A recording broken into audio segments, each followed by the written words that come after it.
मध्य प्रदेश में पुलिस ने शराब की बोतलें खाली करने के आरोप में एक चूहे को गिरफ्तार किया है। हैरान कर देने वाली घटना सूबे के छिंदवाड़ा जिले से सामने आई है, जहां एक पुलिस स्टेशन में जब्त करके रखी गई शराब की 60 बोतलों को चूहे ने खाली कर दिया है। पुलिस का कहना है कि उसने प्लास्टिक की बोतलों में पैक अवैध शराब को जब्त करने के बाद पुलिस स्टेशन के स्टोर रूम में रख दिया था, लेकिन चूहों ने उनमें से 60 बोतलों को खाली कर दिया था। इस मामले में पुलिस ने एक चूहे को गिरफ्तार किया है और अब उसे अदालत के सामने पेश किया जाएगा।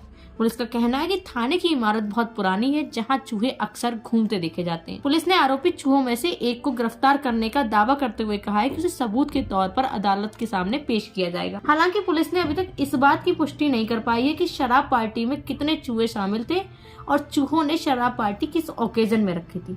पुलिस के इन आरोपों से पता चलता है कि चूहे किसी नशेड़ी गैंग के सदस्य होंगे, तभी 60 बोतलें हजम कर गए। जिस मामले में शराब की बोतलें जब्त की गई थी, वह मामला अभी अदालत में लंबित है। पुलिस को अब अदालत में जब्त की गई शराब पेश करनी है। ऐसे में पुलिस को अपना पक्ष रखने में मशक्कत करनी पड़ रही है। मथुरा पुलिस की कहानी से प्रेरित मध्य प्रदेश पुलिस के शूरवीरों ने बिना समय गंवाते हुए चूहे के शराब पीने की कहानी बना डाली। ये पहली बार नहीं है जब पुलिस स्टेशन में चूहों ने शराब गटक ली है। इससे पहले चूहा मथुरा में 581 किलो गांजा खा गए थे। यूपी के मथुरा का एक ऐसा जिला जहां पर चूहों ने पुलिस की नाक के नीचे 581 किलो गांजा चट कर गए थे। बीते सालों पहले मथुरा पुलिस द्वारा 581 किलो गांजा बरामद किया गया था। जब कोर्ट में जज साहब ने पूछा गांजा कहाँ है, कोर्ट ने साहब ने जो जवाब दिया कि माल खाने में रखा 581 किलो गांजा चूहे खा गए।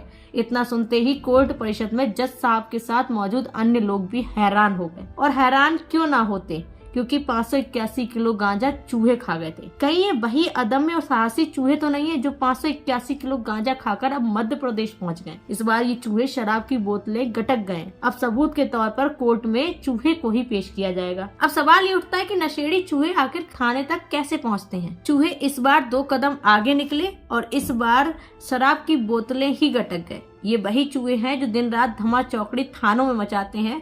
मजाल है इन चूहों को पुलिस पकड़कर थानों से बाहर कर पाए या इन चूहों से निपटने के लिए आज तक कोई तरीका अपनाया गया हो। यूपी से शुरू हुई अजीबोगरीब कहानी मध्य प्रदेश तक पहुंच गई है। इसके बाद अब घरों में भी चूहों के ऊपर शक्की सुई लटकती नजर आती है। पुलिस स्टेशन की तरह घर में देखा कीमती सामान भी चूहा कहीं सपाचट न कर जाए। इसके बाद से अब बाजारों में दिवाली के सामान की जगह चूहा पकड़ने वाले पिंजड़ों की एकाएक बाढ़ आ गई है। और मांग बड़े भी क्यों ना, 90 लाख के गांजा को चट करने के बाद अब शराब पीने का आरोप जो चूहों पर लगा है। अब कई लोग तो ये भी कह रहे हैं कि ये कहीं वही चूहों का गैंग तो नहीं है जिसको 581 किलो गांजा गायब करने में महारत हासिल है। इसी गैंग ने अन्य मजबूत चूहों के साथ मध्य प्रदेश पुलिस स्टेशन में डेरा जमा लिया है। अब लोगों में ये डर बना हुआ है कि ये चूहे रातों रात कहीं पुलिस स्टेशन को ही सपाचट न कर दें। अब देखना होगा कि पशुपालन विभाग इन भयानक खूंखार चूहों पर कैसे लगाम लगाएगा। ये वही चूहे हैं जो फर्श में छेद करके दूसरे घरों में निकल जाते हैं। अब ये देखना काफी दिलचस्प होगा कि पुलिस ने जिस चूहे को गिरफ्तार किया है, पुलिस चूहे पर लगे आरोप को कैसे सिद्ध करेगी, या फिर उस चूहे की बेगुनाही में कोई दूसरा चूहा सबूत पेश करेगा। अब इस घटना के बाद चूहों की मुसीबत बढ़ गई है। घर में हो या दुकानों में, ऑफिस में हो या कार्यालयों में, सभी चूहे शक की निगाहों से देखे जा रहे हैं। कहीं इन चूहों में भी उसी गैंग का कोई सदस्य न छुपा हो जिसने पुलिस स्टेशन में इतनी बड़ी घटनाओं को अंजाम दिया है।